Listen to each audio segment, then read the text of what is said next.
दीना बंधु जय जगन्नाथ। दीन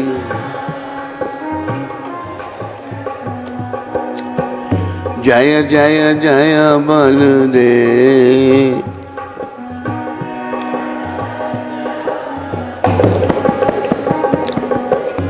दया के सागर जय बलदेव।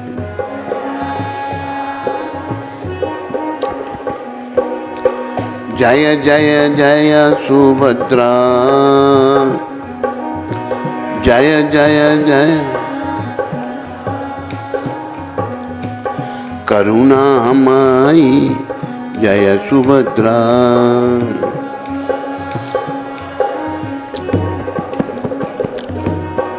जय जय जय सुदर्शन। जय जय जय भक्तों के रक्षक जय सुदर्शन।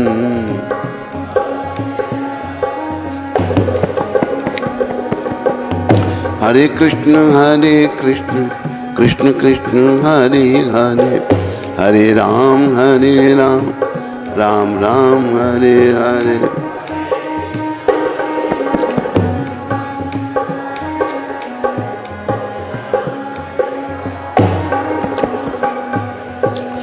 जय जय श्री कृष्ण चैतन्य नित्यानंद।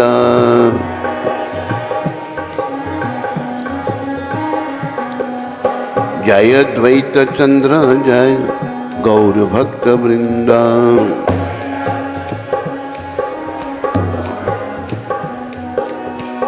कृपा करी सबे मेली करह करुणा। कृपा करी अधम पतिता जन न करिहा घृणा।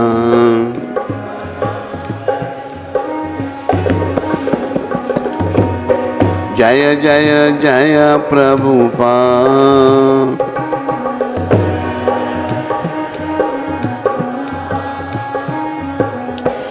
दीना बंधु जय प्रभुपाद।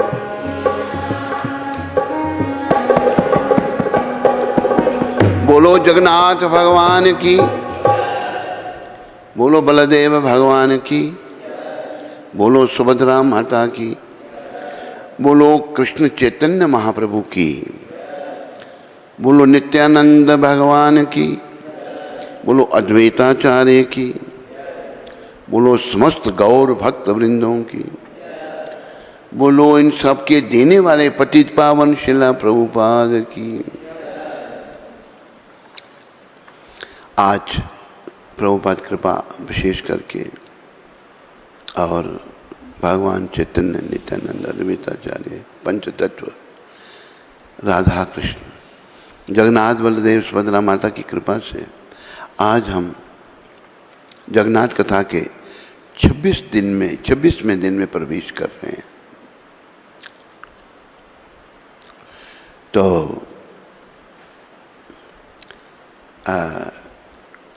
भगवान श्री कृष्ण का पुनः अपने प्रिय भक्तों के साथ मिलन होता है।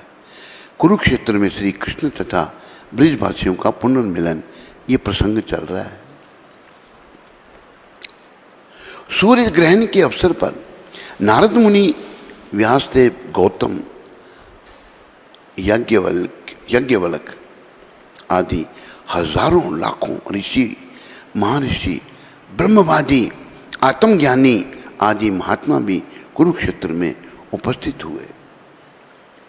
धर्मराज श्री युधिष्ठिर के साथ सभी पांडव, द्रौपदी, कुंती, भीष्म, पितामह, द्रोणाचार्य, दुर्योधन और उसके भ्राता कर्ण और समस्त भारतवर्ष से सभी कौरव और विश्व भर से लोग वहां एकत्रित हुए।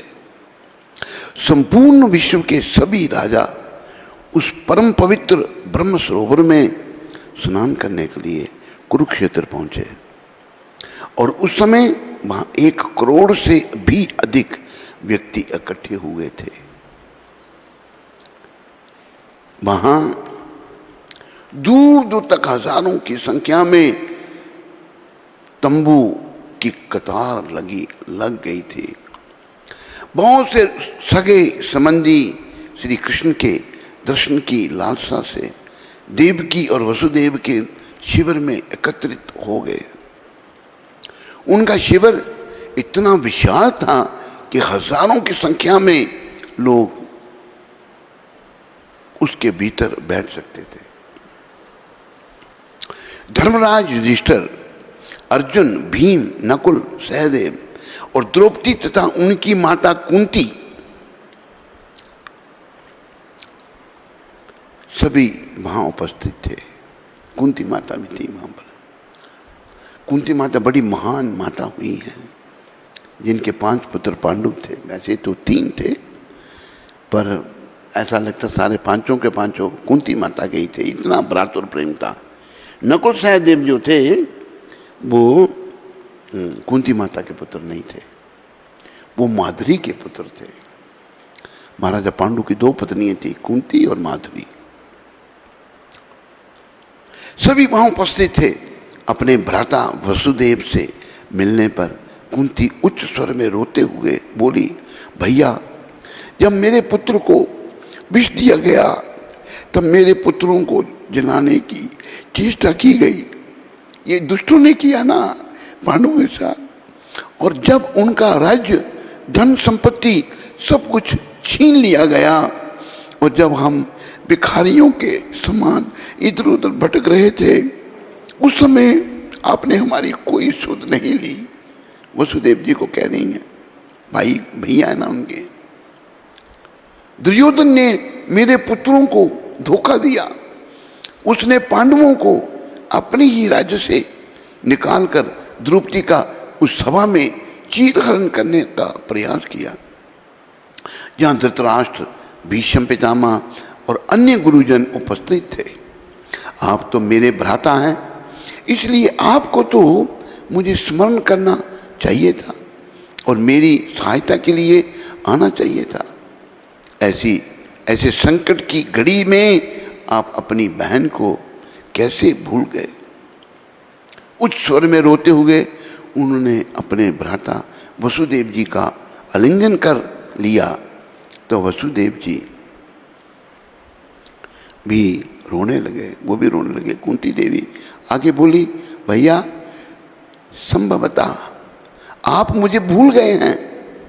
वसुदेव जी ने उत्तर दिया, ये बहन, इस प्रकार शोक मत करो।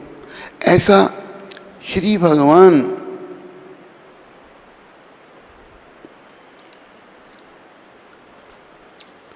के काल चक्र के कारण ही हुआ। काल चक्र जो है ना, उसमें हम सब हैं, बस काल चक्र के कारण ही हुआ, ये कह रहे हैं वसुदेव जी, कारण ही हुआ।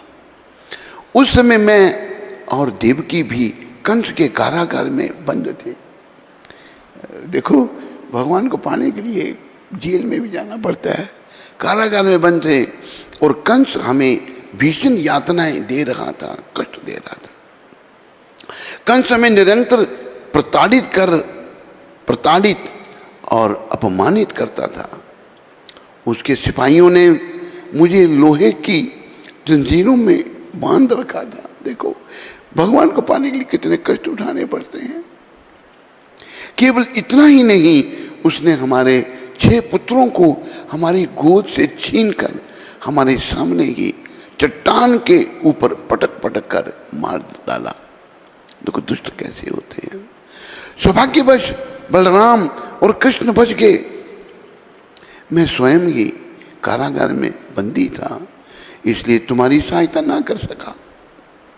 यह सब होने पर भी मैंने सदैव तुम्हें स्मरण किया और कारागार से छूटने के पश्चात सर्वप्रथम मैंने तुम्हारे पास उद्धव को भेजा था।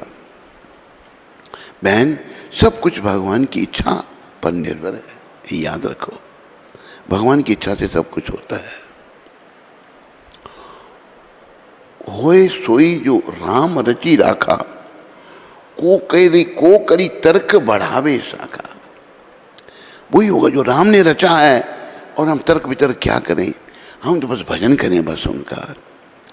कुछ समय के लिए हमारा मिलन होता है और कुछ समय के लिए के बाद हम एक दूसरे से बिछुड़ जाते हैं। कुछ समय दुख और यातनाएं मिलती हैं और कुछ समय व्यक्ति आनंद और उन्नति के शिखर पर पहुंच जाता है। काल ही सब कुछ करता है, जीव की अपनी इच्छा पर कुछ भी निर्भर नहीं करता। हमारी इच्छा पर कुछ नहीं, इसलिए हमने इच्छा करनी नहीं, भगवान के हाथ में छोड़ देना सब कुछ। तो कहा है, सारे मेरे पीछे बोलो, आवाज निकालो। जो तुझसे न सुलझे तेरे उलझे हुए धंधे, जो तुझसे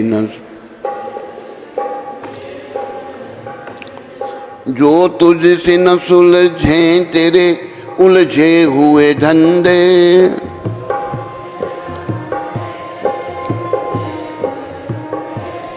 भगवान के इंसाफ पे तू छोड़ दे बंदे।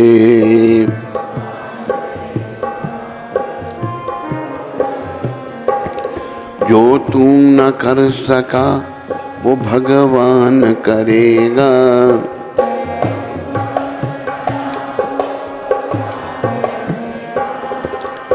वही तेरी मुश्किलें आसान करेगा। वही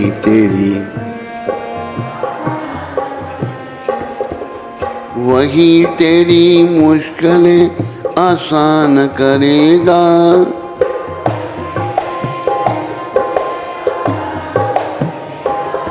जो तू न कर सका वह भगवान करेगा।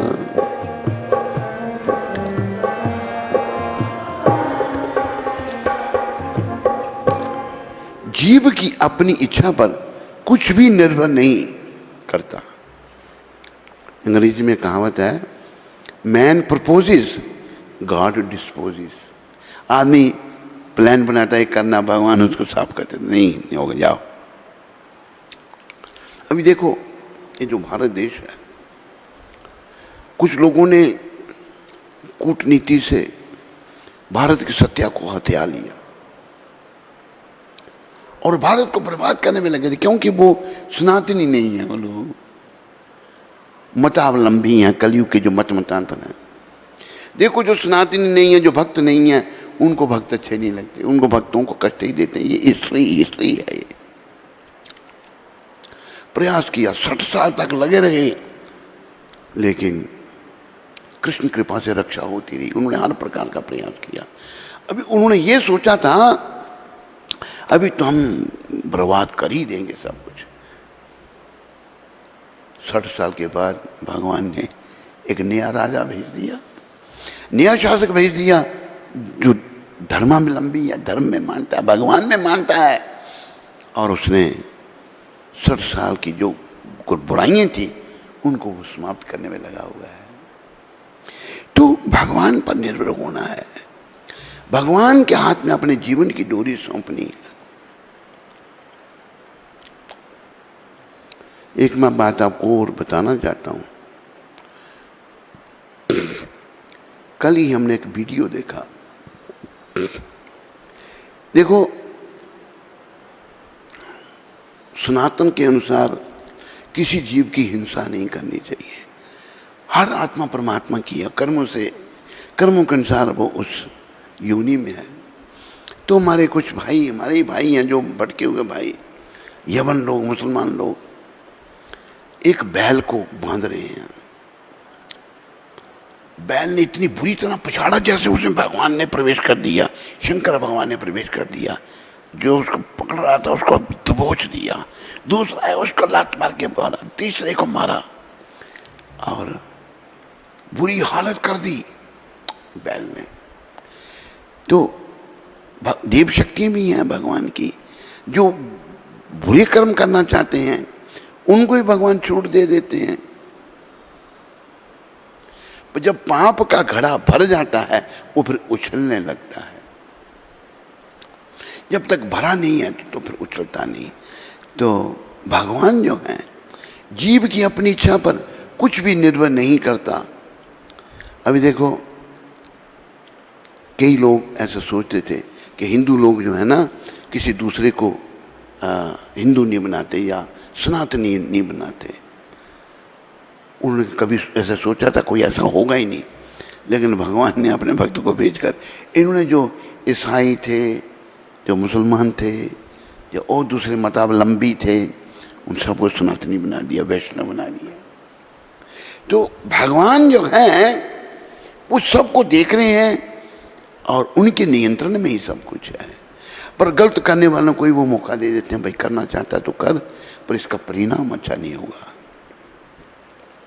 इसलिए अंग्रेजी में कहा है all is well if and is well, सब अच्छा अगर अंत अच्छा है। तो अपनी इच्छा पर कुछ भी निर्भर नहीं है। इसलिए भगवान कहते हैं सर्वधर्मान परित्यज्य माम एकम शरणम ब्रज अहम त्वाम सर्व पापेभ्यो मोक्षयिष्यामि मा शुचि। सारे धर्म सारे कर्तव्य तो छोड़कर मेरी शरण में आ जा, तो मैं क्या करूंगा? तुम्हें सारे बंधनों से, सारे कर्मों से जो तूने कर छुड़ा करके मोक्ष दूंगा। तुम डरो मत, चिंता मत करो। लेकिन हम भगवान की शरण में आते हैं क्योंकि कुसंस्कार बहुत ज्यादा है।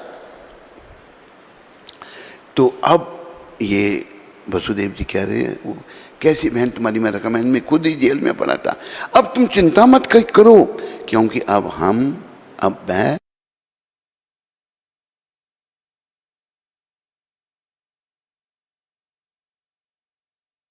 आवाज निकालो, हरे कृष्णा कृष्णा हरे राम राम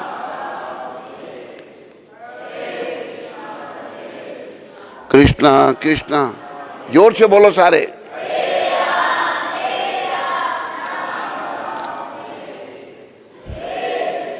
हरे कृष्णा कृष्णा हरे राम हरे हरे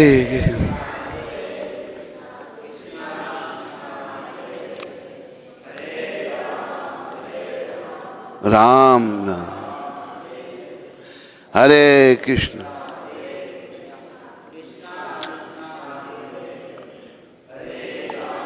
हरे राम राम। अब तुम चिंता मत करो, वसुदेव जी कह रहे हैं, क्योंकि अब वह समय बीत चुका है। देखो खराब समय जो आता है ना उसको भी सहन करना पड़ता है और सहन करना सीखना चाहिए हमको। इस प्रकार वसुदेव जी कुंती देवी को सांत्वना देने लगे। इतने में नंद बाबा और ब्रिजवासी अनेक बैलगाड़ियों पर बैठकर उस स्थान के निकट पहुंचे। श्री कृष्ण के सभी ग्वाल बाल सखा दाम सुदाम श्रीधाम वसुधाम सुबल मधुमंगल आदि मैया यशोदा नंद बाबा और गोपियां श्रीमती राधिका ललिता विशाखा आदि सभी श्री कृष्ण से मिलने के लिए बहुत उत्कंठित थे। जब अन्यान्य सभी लोग श्री कृष्ण से मिल रहे थे तो किसी ने उन्हें और बलदेव प्रभु को आकर कहा, हे श्री कृष्ण, ब्रिज से आपके मैया और बाबा बैलगाड़ी में आ रहे हैं। यह सुनते ही श्री कृष्ण उस सभा में विराजित कश्यप, कवि, हवि, अंतरिक्ष, नारद, वशिष्ठ, अगस्त और वाल्मीकि जीव जैसे हजारों भक्तों को वहीं छोड़कर रोते रोते नंद बाबा और जोता मैया की ओर दौड़े। देखो कितना प्रेम है भगवान का ब्रिज पर। ये नहीं कि ऋषि मुनि बैठे, भगवान भाव में विभोर हो गए। रोते रोते भगवान दौड़े। वे अत्यंत विकल होकर कहने लगे, ओ मैया आ रही हैं, बाबा आ रहे हैं, मेरे सखा आ रहे हैं। व्यग्र होकर रोते हुए वे कहने लगे, मैया मैया तुम कहाँ हो? बलदेव प्रभु भी रोते रोते मैया बाबा को पुकारते हुए उनकी ओर दौड़े। कुरुक्षेत्र में श्री कृष्ण और श्री नंद और माता यशोदा से मिलन। गाड़ियां वहां रुक गईं। नंद बाबा और यशोदा मैया गाड़ी से उतरे और जब उन्होंने श्री कृष्ण को देखा तो भाव विवल होकर रोने लगे। सभी रो रहे हैं, रोने की बात आ रही थी ना, सब भावुक होकर रोने लगे। कितना सुंदर मिलन होगा। मैया यशोदा ने तत्काल श्री कृष्ण को अपनी गोद में ले लिया और बलदेव प्रभु नंद बाबा के चरणों में गिर पड़े। ब्रिज में रोते रोते यशोदा मैया के आंसू भी सूख गए थे। इतनी रोती आंसू भी सूख गए थे। किंतु आज अनेक वर्षों से बिछड़े हुए अपने प्राण प्रिय पुत्र श्री कृष्ण को पुनः देखकर यशोदा मैया की आंखों से आंसुओं की धाराएं बहने लगी। प्रगाढ़ वात्सल्य, ये वात्सल्य प्रेम है यशोदा मैया का, उमड़ आने के कारण उनके स्तनों से दूध की धारा प्रवाहित होने लगी। जब मां के हृदय में अपने पुत्र के प्रति भाव जागृत होता है तो मां के स्तनों में दूध आ जाता है, दूध की धारा बहने लगी। यशोदा मैया आज जिस प्रकार से रो रही थी वैसे ही ब्रिज में पहले कभी नहीं रोई थी। ब्रिज में वे एक प्रतिमा के समान हो गई थी, मूर्ति जैसी बन गई थी। और श्री कृष्ण के विरह में उनका हृदय सूख गया था। श्री कृष्ण भी अभी तक सूखी लकड़ी या पत्थर की प्रतिमा के समान थे, परंतु अब वे भी उच्च स्वर में रोने लगे और भगवान भी रो रहे हैं। बोलो त्रिलोकीनाथ भगवान की। नंद बाबा ने बलदेव प्रभु को अपनी गोद में बिठाया और वे दोनों भी रोने लगे। नंद बाबा भी और बलदेव जी भी रो रहे हैं। यह अत्यंत मार्मिक दृश्य था, बड़ा मार्मिक दृश्य था ये।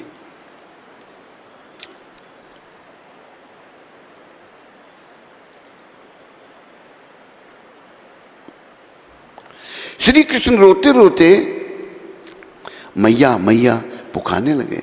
नंद बाबा की गोद में विराजमान बलदेव भगवान भी बाबा बाबा पुकारने लगे और नंद बाबा और प्रेम से दुलारने लगे। प्रेम से भगवान को वो दुलार रहे हैं, बलराम भगवान को।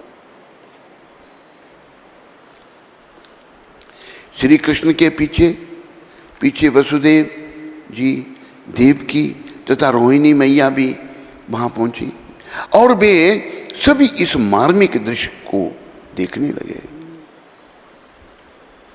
रोहिणी मैया सोचने लगी कि यह श्री कृष्ण देवकी की माता के सन्मुख कुछ कहते हुए सदैव हिचकिचाते थे। भूख लगने पर भी मुझसे ही कुछ मांगते थे, देव की माता से नहीं। मैं श्री कृष्ण को देवकी के कहने पर भी कभी उनकी गोद में नहीं बैठते थे। आज देवकी उसी कृष्ण को यशोदा की गोद में निसंकोच रूप में निरंतर अविरल रोते हुए देख रही है। देवकी माता सोचने लगी, कृष्ण कभी मेरी गोद में भी नहीं बैठे, इससे कभी मुझे मैया मैया नहीं पुकारा, परंतु अब यह यशोदा की गोद में हैं और उसे मैया मैया मैया कह कर पुकार रहे हैं। यशोदा सोचती हैं कृष्ण मेरा ही पुत्र है और कृष्ण भी इसी प्रकार सोचते हैं यशोदा ही मेरी मैया है। देवकी नहीं, यशोदा निश्चित ही श्री कृष्ण को लेकर ब्रिज लौट जाएगी। कृष्ण सदा के लिए ब्रिज में चले जाएंगे और कभी भी द्वारका नहीं लौटेंगे। वे यशोदा को बतलाना चाहती थी, हे यशोदे, कृष्ण तुम्हारा पुत्र नहीं है, मेरा पुत्र है, परंतु अभी यह इस बात को भूल गया है और तुम्हें ही अपनी माँ मानता है। कितना भाव था जसोदा मैया का। बोलो जसोदा मैया की। अरे आप ऐसे बोलते हो जैसे होश नहीं है आपको बेचारों को। बोलो जसोदा मैया की। बोलो नंद बाबा की। वे श्री कृष्ण को भी यही बतलाना चाहती थी, तुम जसोदा के पुत्र नहीं हो, तुम मेरे पुत्र हो। लोक मर्यादा के कारण देव की माता सभी के सामने यह बात स्पष्ट रूप से नहीं कह सकती थी, इसलिए बड़ी चतुराई से वह बोली, हे सखी जसोदे, तुम अत्यंत दयालु हो। जब हम कंस के कारागार में थे उस समय श्री कृष्ण के जीवन की रक्षा के लिए हमने गोपनीय रूप से उसे तुम्हारे पास गोकुल भेज दिया था। यद्यपि कृष्ण मेरा पुत्र है और तुम यह बात जानती थी, तथापि तुमने अपनी कोख से जन्मी संतान के जैसे ही इसका लालन पालन किया, सेवा शुश्रूषा की। जिस प्रकार पलक आंखों की रक्षा करती है, उसी प्रकार तुमने इसकी रक्षा की। इसलिए मैं मानती हूँ कि समस्त विश्व ब्रह्मांड में तुम्हारे समान दयालु और कोई नहीं है। तुम अत्यंत उदार और विशाल हृदय वाली हो। तुमने जन्म से लेकर 11 वर्ष तक इसका लालन पालन किया, इसलिए यह सदैव यही सोचता है कि तुम ही इसकी मैया हो। इसलिए यह कभी मुझे मैया नहीं कहता। रोहिणी मैया को आभास हुआ कि देवकी कुछ अनुचित बात कहने की चेष्टा कर रही हैं। वह जसोदा मैया और श्री कृष्ण के बीच एक दीवार बनने की चेष्टा कर रही हैं। जसोदा और श्री कृष्ण के मिलन में किसी प्रकार की बाधा ना हो, इसका उपाय सोचकर वे तुरंत बोली, देव की बहन कुंती और अन्य बंधु बांधव हमारी प्रतीक्षा कर रहे हैं, हमें वहाँ चलना चाहिए। इस प्रकार वे चतुराई से देवकी सहित वसुदेव महाराज को अतिथियों के स्वागत के लिए वहाँ से लेकर चली गई। थोड़े समय के पश्चात जसोदा मैया का हृदय कुछ शांत हुआ, किंतु वह कुछ बोल ना सकी। भावावेश में जसोदा मैया और श्री कृष्ण कुछ भी कह पाने की स्थिति में नहीं थे। भाव इतना है, कुछ बोल नहीं पा रहे। इस समय मैया और पुत्र केवल हृदय से ही भाव का आदान प्रदान कर रहे थे। जसोदा मैया ने तब सोचा, बाहर में निकट ही राधा, ललिता, विशाखा आदि सभी गोपियाँ प्रतीक्षा कर रही हैं। मेरी उपस्थिति में वे श्री कृष्ण से मिल नहीं पाएंगी। नंद बाबा और बलदेव भी यहाँ पर उपस्थित हैं। अभी तक किसी प्रकार से राधा जी और उनकी सखियों ने अपने भावों पर नियंत्रण रखा हुआ था और उनके प्राण उनकी देह में थे। श्री कृष्ण के निकट पहुंचते ही अब उनके लिए एक क्षण का भी विरह असहनीय हो रहा था, असहनीय हो रहा था।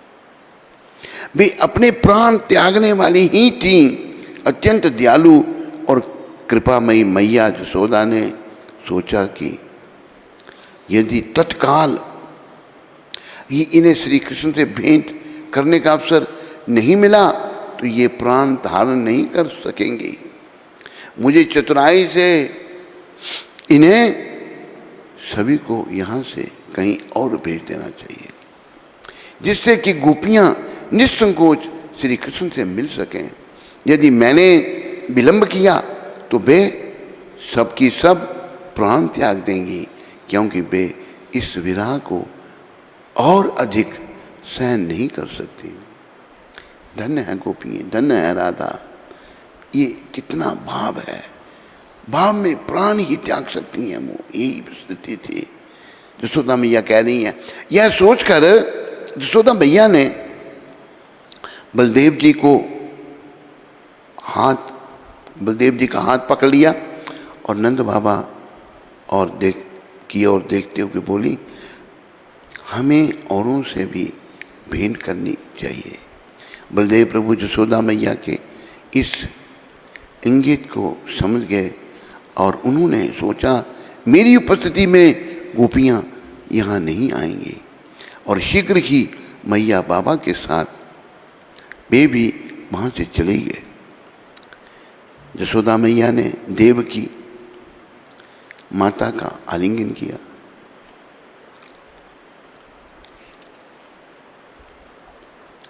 और उनमें परस्पर वार्तालाप होने लगा। नंद बाबा ने भी वसुदेव जी और अन्य लोगों से भेंट की और वे एक दूसरे के सुख दुख की चर्चा करने लगे। अभी गोपियों का जो सबसे महान भक्त है भगवान की, उनका श्री कृष्ण से पुनर्मिलन।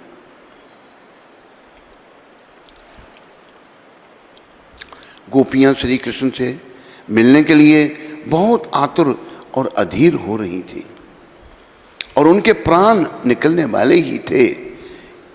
इतने वर्षों तक श्री कृष्ण से मिलने की आशा में ही वे बड़ी कठिनाई से प्राणों को धारण कर रही थी, परंतु जैसे जैसे वे श्री कृष्ण के निकट आती गईं, वैसे वैसे ही एक एक क्षण का विलंब भी उन्हें अनेक युगों के समान प्रतीत होने लगा और उनका धैर्य टूटने लगा। श्री कृष्ण का दर्शन करते ही वे बहुत फूट फूट कर रोने लगे।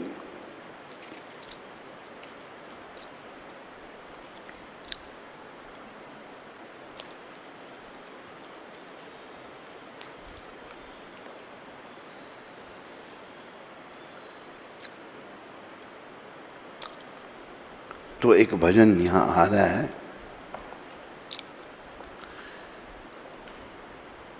सांवरिया ले चल परली पार, सांवरिया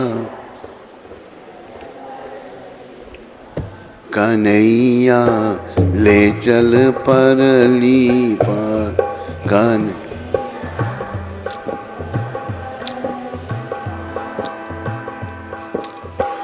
जहाँ विराजे राधा रानी,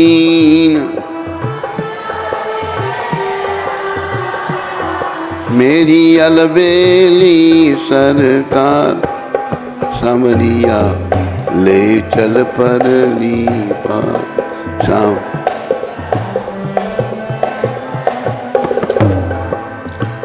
गुण अवगुण सब तेरे अर्पण,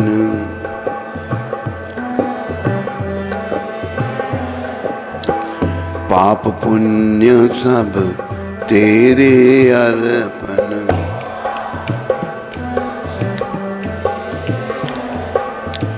बुद्धि सहित मन तेरे अर्पण,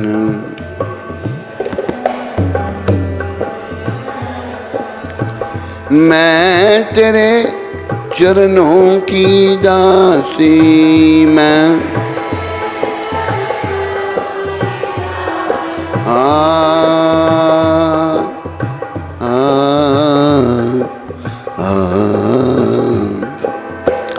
मैं तेरे चरणों की दासी, मैं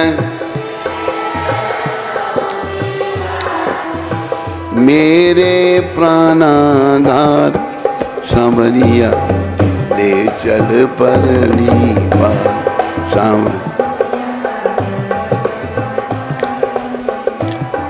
ओ नैया ले चल परली पार।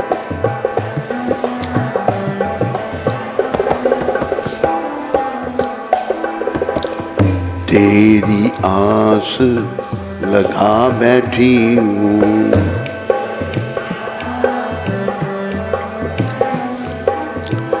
लज्जाशील गंवा बैठी हूँ।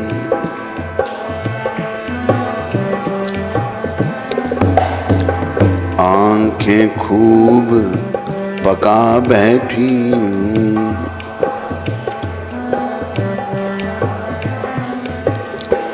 अपना आप लुटा बैठी हूँ।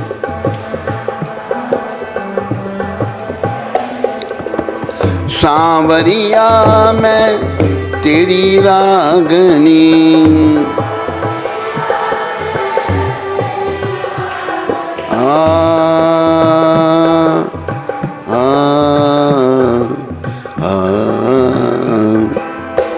सांवरिया मैं तेरी रागनी।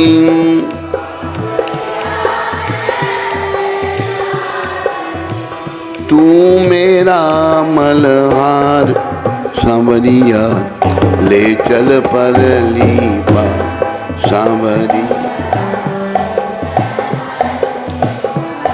कन्हैया ले चल परली पार।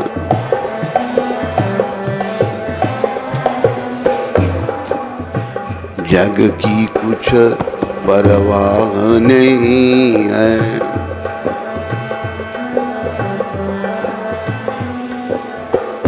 तेरे बिना कुछ चाह नहीं है।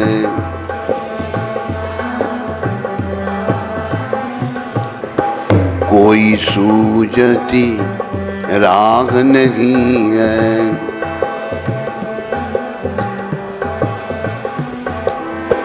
तेरे मिलन की आस बड़ी है।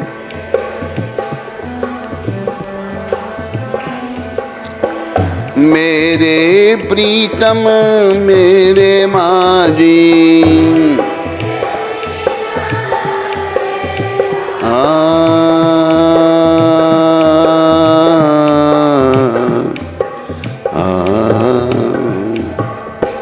मेरे प्रीतम मेरे माझी।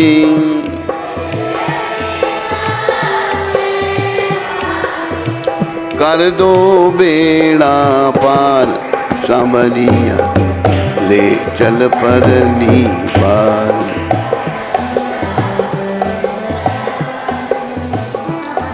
ओ नैया ले चल परली पार।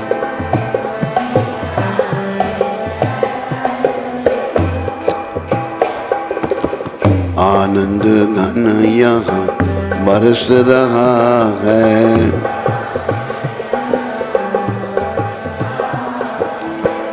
पत्ता पत्ता हर्ष रहा है।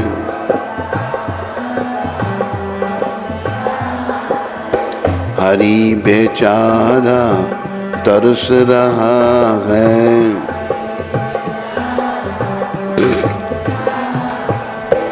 पी पी के कोई बरस रहा है।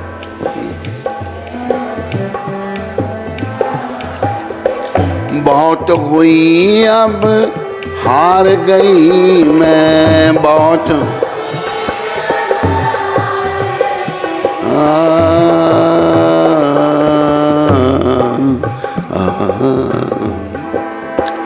बहुत हुई अब हार गई मैं।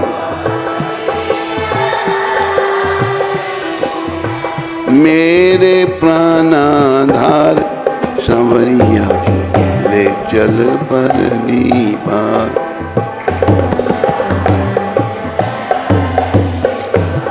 ओ नैया ले चल परली पार।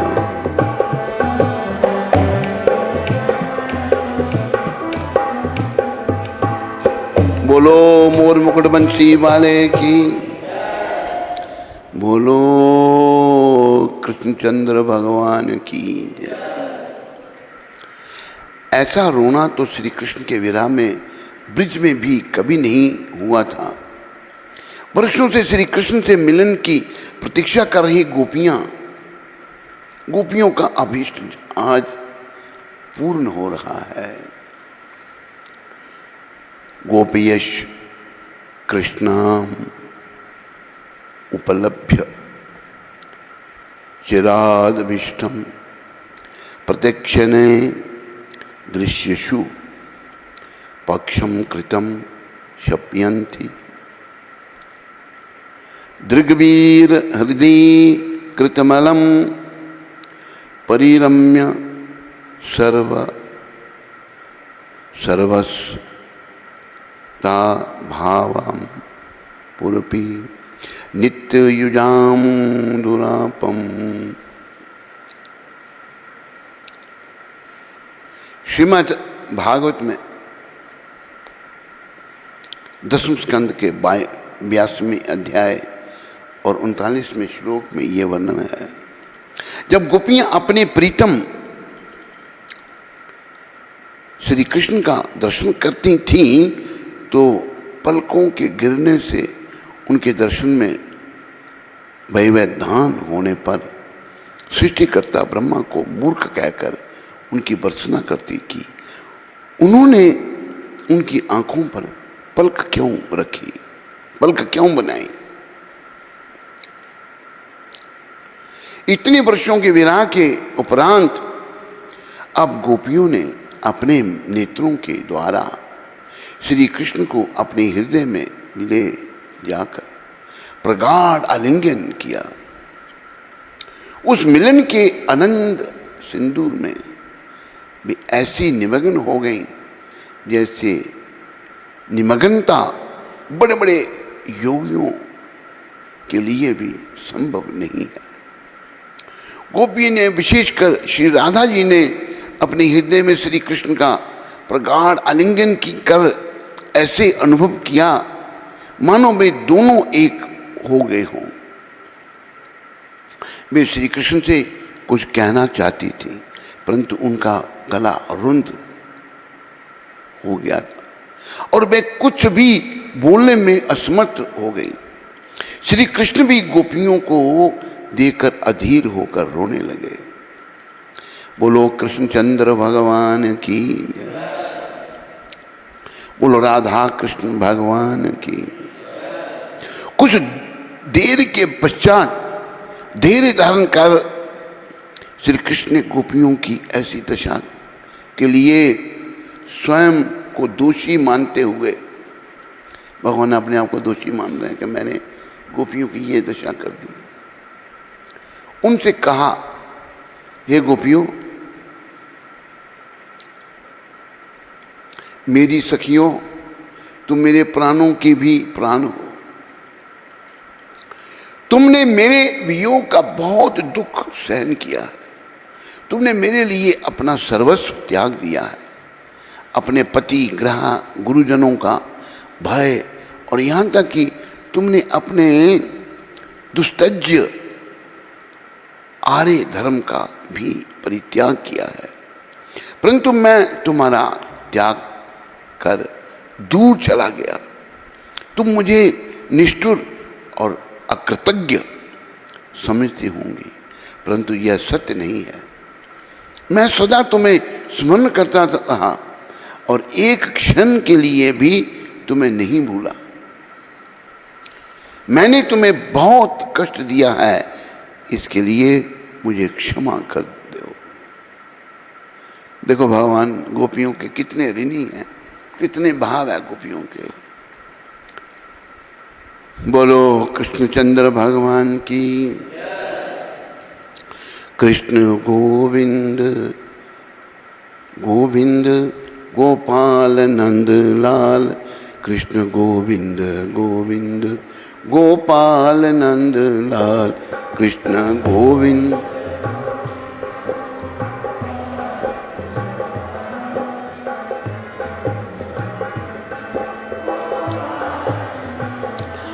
कृष्ण गोविंद गोविंद गोपाल नंद लाल, कृष्ण गोविंद गोविंद गोपाल नंद लाल।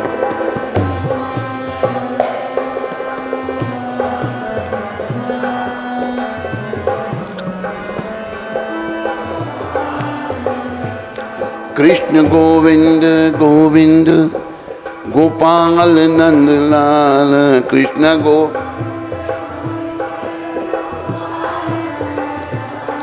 कृष्ण गोविंद गोविंद गोपाल नंदलाल कृष्ण गोविंद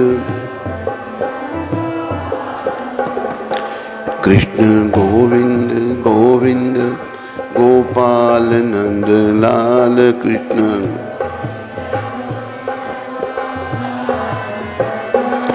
कृष्ण गोविंद गोविंद गोपाल नंदलाल।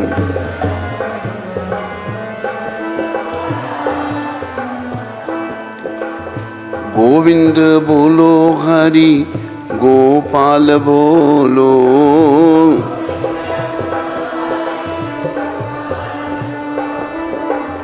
राधा रमन हरि गोविंद बोलो राधा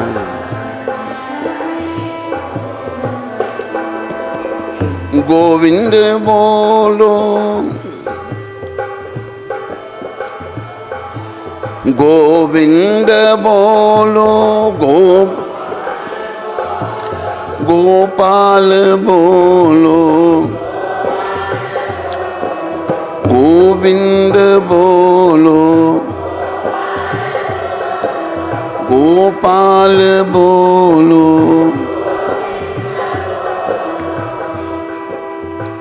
आओ मेरे प्राण तरस रहे नैना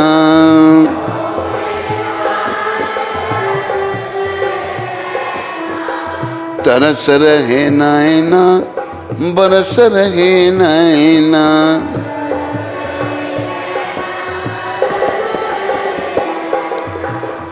मदन गोपाल बोलो राधे कृष्ण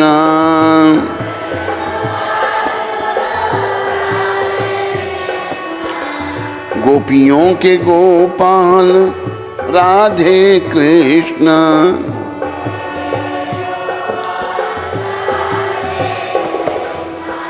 राधे कृष्ण गोपाल कृष्ण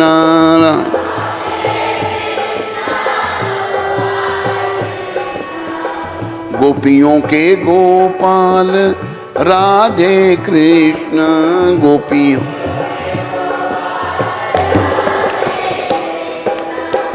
गोविंद बोलो हरि गोपाल बोलो गोविंद राधा रमन हरि गोविंद बोल राधा राधा रमन हरि गोविंद बोलो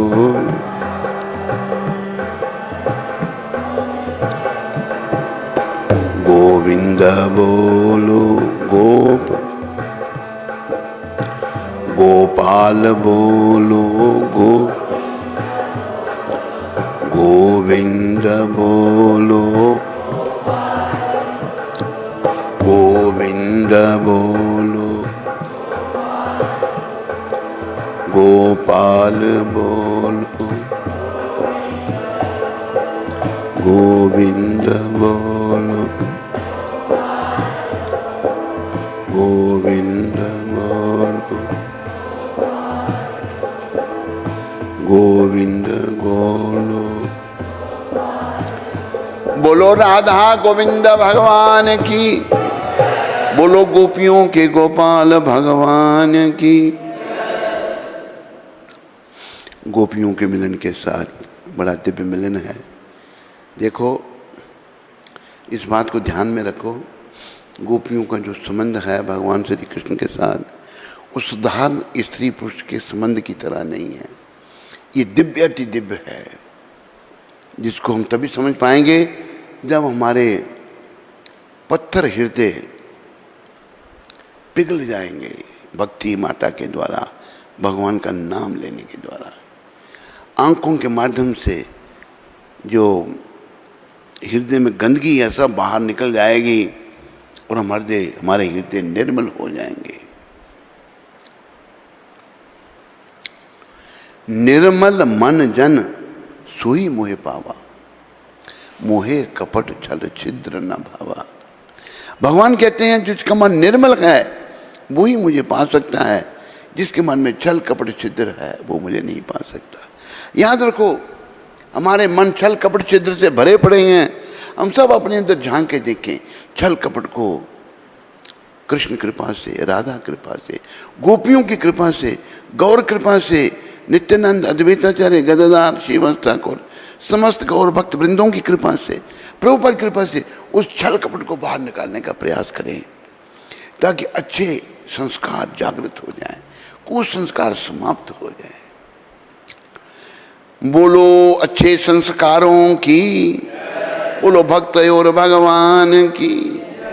हरे कृष्ण। सबका धन्यवाद। आज जगन्नाथ, बलदेव, सुभद्रा माता, प्रभुपाद, गौर निताय, पंचतत्व सबकी कृपा से 26 दिन की कथा, 26वें दिन की कथा को यहीं विराम देते हैं। कल इन सबकी कृपा से कथा फिर प्रारंभ होगी। तब तक सबको जय जगन्नाथ, जय बलदेव, जय सुभद्रा, जय गौर भगवान। पद्मावती माता सूरत से। हरे कृष्ण। गुरुजी के चरणों में कोटि कोटि दंडवत प्रणाम। गुरुजी, कल सूरत में श्री गौर राधा कृष्ण मंदिर से जगन्नाथ शोभा यात्रा निकाली गई। बड़ी प्रसन्नता हो रही है आपको बताते हुए कि आपकी कृपा पर आधारित मंदिर के सेवकों ने प्रयास किया। गुरुजी, विशेष बात यह है कि पूरी यात्रा में जगन्नाथ जी के रथ को आप ही खींच रहे थे, ऐसा मैंने अनुभव किया। आपका मुस्कुराता हुआ चेहरा हमको शक्ति प्रदान कर रहा था। 3 घंटे तक ये यात्रा चली। आपकी कृपा से हर असंभव कार्य संभव हो जाता है। आपकी जय हो गुरुदेव। आपका बहुत बहुत धन्यवाद। धन्यवाद पूनम माता, तुम्हारा रथ यात्रा निकाली, तुम लोग अच्छे कार्य कर रहे हो। जगन्नाथ, बलदेव, सुभद्रा माता, सुदर्शन चक्र जी कृपा करें। जगन्नाथ जी अपनी भक्ति दें, भाव दें, बलदेव भगवान रक्षा करें, सुभद्रा माता अपने भाइयों के चरणों में प्रेम दें, और हमारी भक्ति लता को बढ़ने से कहीं उसको बाधा आती है तो सुदर्शन चक्र की हमारी रक्षा करें। आप सबका, सब सूरतवासियों का जिन्होंने रथ यात्रा में भाग लिया, सबका धन्यवाद। जगन्नाथ भगवान सब पर कृपा करें। रितिका वर्मा माता विजयपुर से। हरे कृष्ण। गुरु महाराज जी के प्यारे प्यारे सुंदर सुंदर चरणों में मेरा दंडवत प्रणाम। गुरु महाराज जी, अगर मुझे बैक पेन की समस्या रहती है, जिस वजह से मैं ज़्यादा देर बैठकर जप नहीं कर पाती और बार बार मुझे अपना पोजीशन बदलना पड़ता है। क्या होना पड़ता है? पोजीशन बदलना पड़ता है। क्या ऐसा करना ठीक है? कोई अपराध तो नहीं? कोई हर्जा नहीं, जैसे तैसे भी नाम जपो। महाप्रभु ने कहा है, उठी ते बैसी ते, खाई ते शुई ते, जता तथा नाम दे।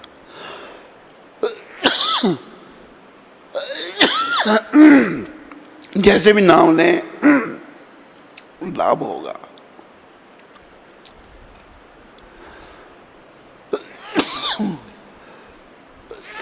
हरे